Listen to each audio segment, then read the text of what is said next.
New to the gym? 8 things you need to know. Let's get to it.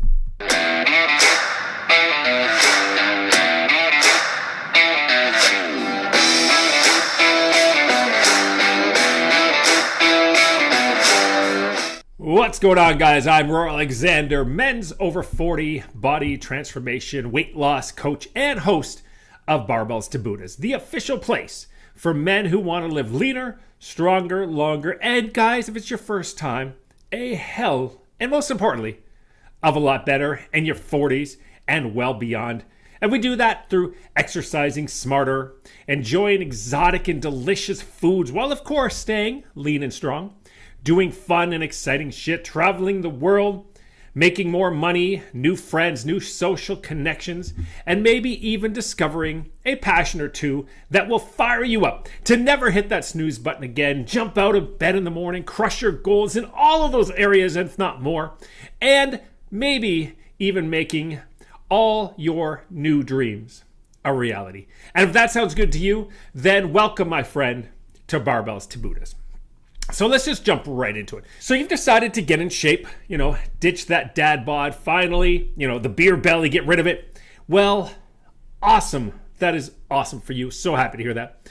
But I see this all the time. There's quite a few mistakes. And here's the bad news, that there's a very good chance that you won't stick with it. So many people get fired up, they get rocking, they get, their motivation on, and yet they fall off the wagon. So I decided to do, I'm going to give you my top tips to make sure that while you're rocking, you are going to stay that way. All right. And I'm just going to jump right into it. Okay, guys. So number 1 is hire a coach or a trainer. Now I know that is somewhat self-serving, but it's true. Okay. I hire an accountant every year for taxes. And actually I'm going to hire her permanently starting this week. I'm actually having a meeting with her to handle all my financial stuff. And I'm going to come to her with all my financial questions and everything I need to know, because I do not have time to learn that. And even if I did have time to learn that, I don't have time to learn it well. That is her deal. That is what she does with her life. And that is not what I do. What I do is what I'm doing right now, helping you earn your best body and keep it. So number 1 is understand this, guys. You do not know what you're doing. Like that's the truth. Okay. You copy others, maybe. You guess. You watch some YouTube videos. You do a little bit of this, a little bit of that. But you really have no clue what you're doing. And even, let's arguably say, you do know the exercises. You know so little about programming and exercise science. And I'm not trying to be a dick, but guys, I have literally, I'm telling you this, I have forgotten more about this sort of stuff than you will ever know. I've been doing this for like 25 years. There's so many things I'm like, oh man, I haven't done that. And so I completely forgot about that. Or I'll hear somebody talk about something on social media like it's brand new. And I'm like, oh, dude, I completely forgot. I talked about that like 15 years ago. So that's what you need to understand. Now, a trainer isn't this there, a coach, whatever you want to call it, is not just there to show you and tell you what to do, to help you with the knowledge, but they're there. This is even more important for the accountability. So many people fall off because they just try to keep themselves motivated, and I'm going to use the word that I prefer better, disciplined. And yet, most people can't stay motivated enough to build the discipline, because that's the thing. Discipline takes time, right? It doesn't just happen. It can just happen, but rarely.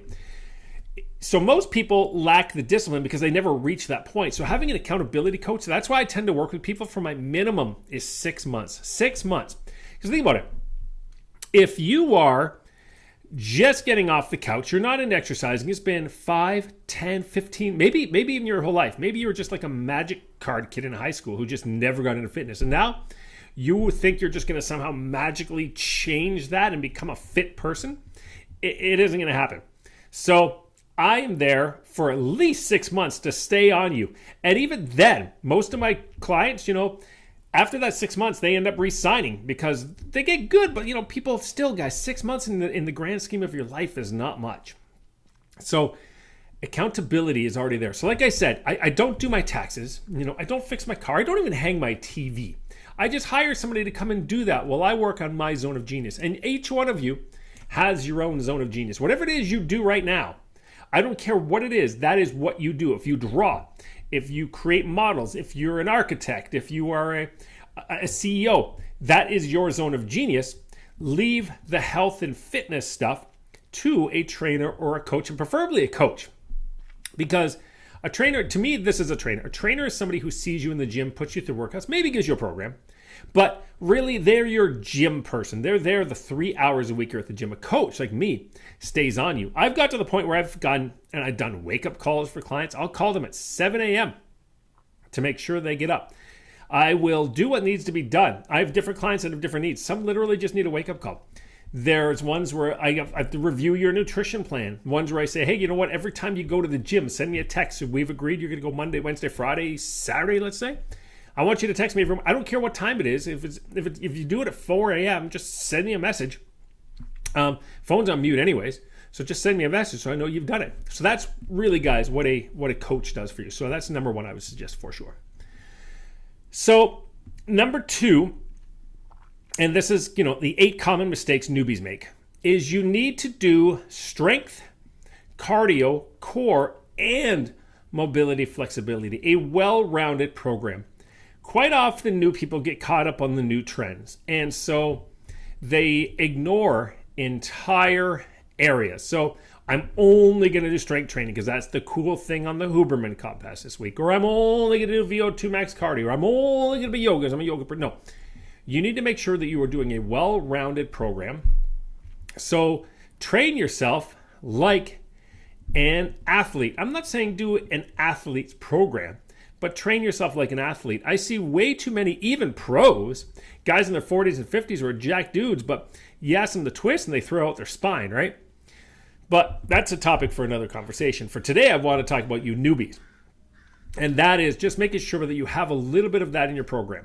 So I would say definitely have cardio a few times a week. And the 2 different kinds of cardio, there's your steady state, which is your 30 minutes of, traditional, let's call it boring. Doesn't have to be boring. Talk about that another time. Probably do a podcast one of these days on cardio for guys who don't like cardio. But let's call it your 30 minutes of, steady state, boring cardio. 1, maybe 2 HIIT sessions a week for VO2 max training. Specialized VO2 max training, so it's not quite what people think of as HIIT, but anyway, it doesn't matter. So something fast and intense.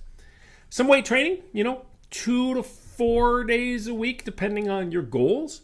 If your goal is just basic strength and just not to be, fat, then twice a week is fine. If your goal is to really put on some muscle and kind of transform your body, I usually suggest 4. But that's if we're talking like you really want to get like that athletic look.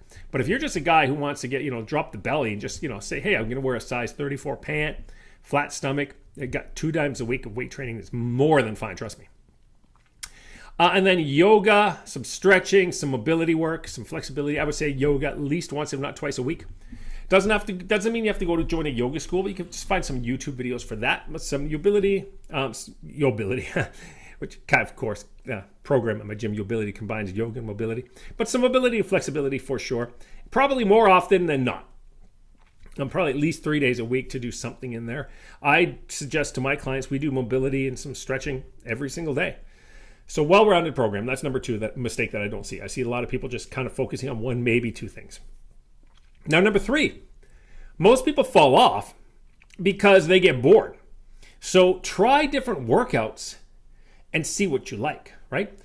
Maybe you don't know what you don't know, so try some kickboxing. Maybe you never thought about try out a boxing class or a kickboxing class. And maybe you like it. Maybe you love it. Try some yoga. And understand, guys, there's many different styles of yoga classes. There's more athletic-y ones, like more fitnessy ones, let's say.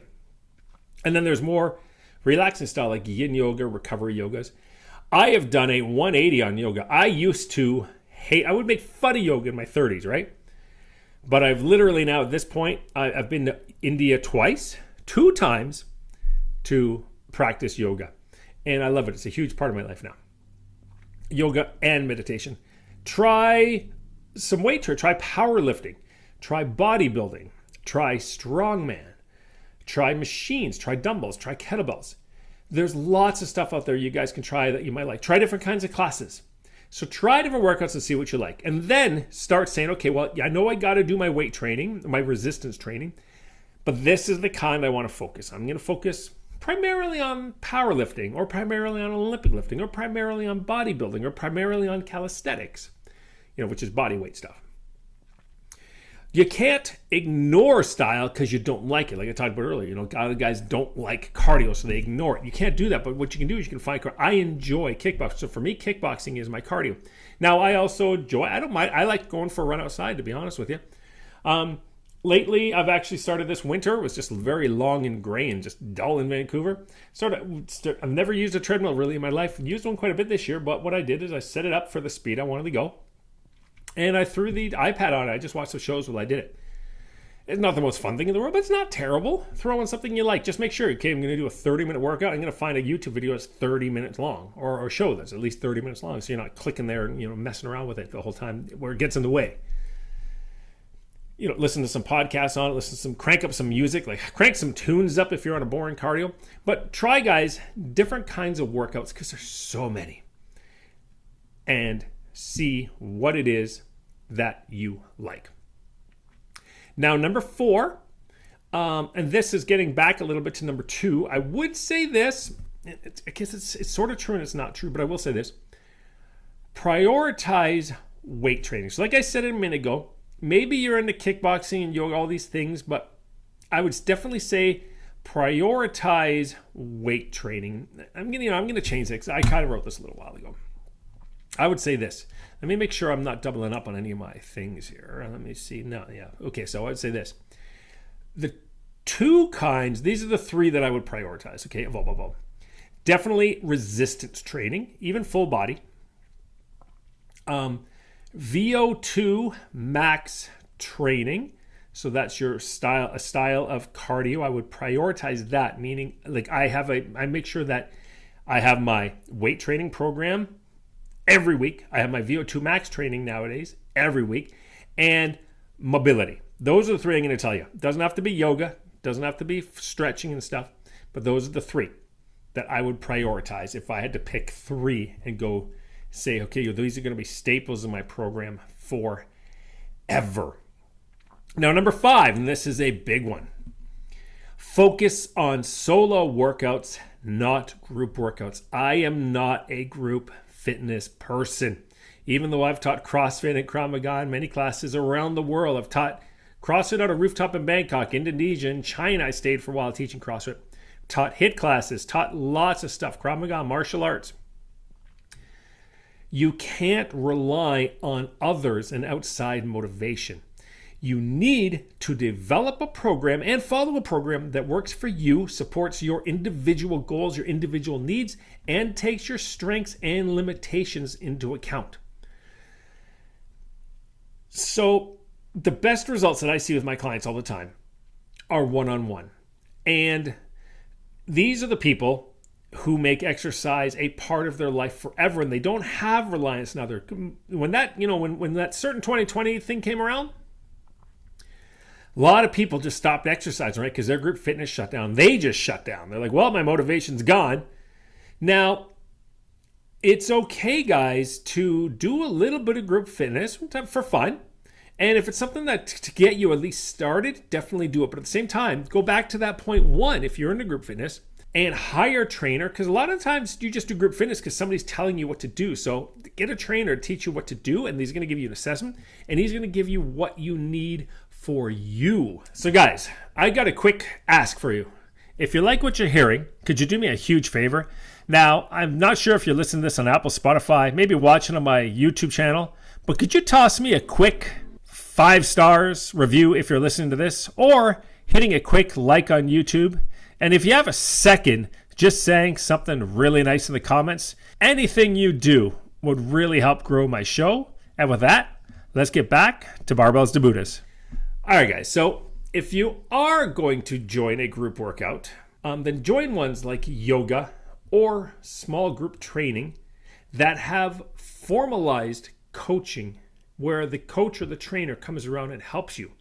Try to keep them to basically like less than 6, unless it's something like a yoga class or fun fitness class. But I would say, small group training, because a proper one is going to have periodization. It's going to have a planning structure. It's going to have a program to go with it. It's not just random exercise. And ask them, what is the structure? Like, what is the point of this class? Is it just to sweat like a boot camp? Well, then it's not that great. But if they say, hey, you know what? No, we got to go through a muscle gain program, and then there's a strength portion, and there's a power portion, and we're going to make sure we focus on mobility, and then there's a deload or whatever, or we're going to focus on these different skills at certain times, then that's a pretty good class. That's a pretty good program, I should say. Small group training, let's change it too. And you do want to make sure that if you do join it, it's going to have some level of personalization. Now, I've always treated my group programs, even large ones like 12 people, like semi-private training. So this is what I tend to do group programs. I group stuff. I make it more like challenges, meaning we do measurements, we do testing, we have group meetings, there's classes, there's homework, there's out of gym tracking. These are like my Kickstart challenges. There's a final wrap up. And I have a start and end date, or at least have a very wide plan. But in the classes that I've done, I'll say, okay, John, you got a bad shoulder, so I don't want you using the straight bar. You're on the Swiss bar. Hey, Pat over there, you're on the dumbbells because we got to get that left side and that right side sort of caught up, you see?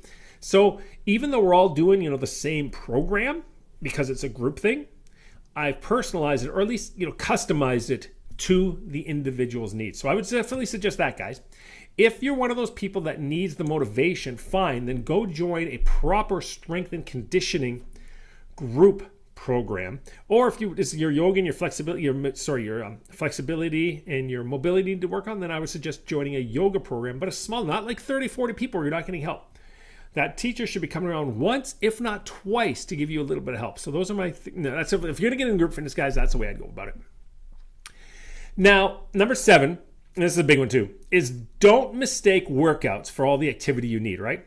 Working out, guys, only accounts for 3 to 7% of your max calorie burn. It's like 4% of your week if you go even once a day, like for an hour a day, 5 to 7 days a week. It's like 4% of your week. So NEAT, or non-exercise activity thermogenesis, can count up to 20 to 35% of your calorie burn over the day. That's like 300 up to 600 or more calories for regular people. So that NEAT is things like the standing desk I'm at right now, little wobble stool, just taking more walks, using a rocking chair. I don't know, just anything where you're not just sitting completely static-y still. And here's the thing, when people are really into hardcore working out, they actually, if you go through a really good workout, statistically, people actually are less active during the day. So number one way to do that, guys, is track your steps. Just wear a simple step tracker and keep a track on it. And don't think of them like steps, okay? Think of it as a physical activities tracker. So it is, or physical activity units tracker. So at the end of the day, my goal is to hit 10,000 steps, i.e. 10,000 activity units. There's big people out there that talk about how it doesn't, it's not true steps. They're missing the entire point. Point is, when I do a 4,000 step day, which never happens, rarely unless I'm sick, but let's say a 4,000 step day, I can look back and say, yeah, you know what? I did do a lot of sitting today. I didn't do a whole lot of activity today. It was a terrible day. Where I see a 13,000 or 14,000, step day, okay, and I look back and go, yeah, I actually didn't sit a lot today. So step tracking, guys, is really, really important. And number 8, the final one, is don't use the gym as an excuse to eat more or treat yourself. For instance, Ryan, one of my clients, you can see him on my website. He was very guilty of, going to the gym. I think we ended up at one point like 13 hours a week he was spending in between gym and karate. And he was still hanging in there at like 28% body fat, like basically obese in like your like late 20s. And he lost the most weight. I kicked him out of the gym. I said, dude, you're only going to be in this gym like 3 hours a week. And you're going to spend a lot more hours in your kitchen and cooking and learning about nutrition. So he got a nutrition program. We got him in the kitchen. The guy knew how to cook. And boom, lost like 20 pounds right there. So Do not use it as an excuse to eat more or treat yourself. Guys, the gym does not burn that many calories. Understand that. Your fat loss is a combination of, yes, some exercise, a lot of your non-exercise activity thermogenesis, the steps and stuff we talked about, and lowering your calories through the eating. So do not go reward yourself because you had some great, amazing workout that only burned 150 calories, and then you reward yourself with 250 calories. It doesn't make any sense. You're up 100 calories. So there you go. So that is number 8. So guys, that's a wrap. But hold on, because I want to give you something before you go. I would love to invite you to join my exclusive and private Ditch Your Dad Bod and Live Awesome Facebook group. Because what you're listening to right now, this typically gets played there first, if not recorded in there. I like to do these as Facebook Lives quite often. So usually what you're seeing right now or listening to right now is way after those guys. Even if I do a private recording, they get it first. You guys get it, 1, 2, even 3 days later quite often. This is great because there's dudes all over the world. That means that they're way ahead of you, right? So there you go. Now, I do also in this group, I do Q&As. I do my popular 21-day Ditch Your Dad Bod Kickstart challenges. I do contests, so much more. So if you're not there, my friend, you really are missing out. So to get into it, you have 2 options. So next time you're on Facebook, just remember to search these words: Ditch Your Dad Bod and Live Awesome.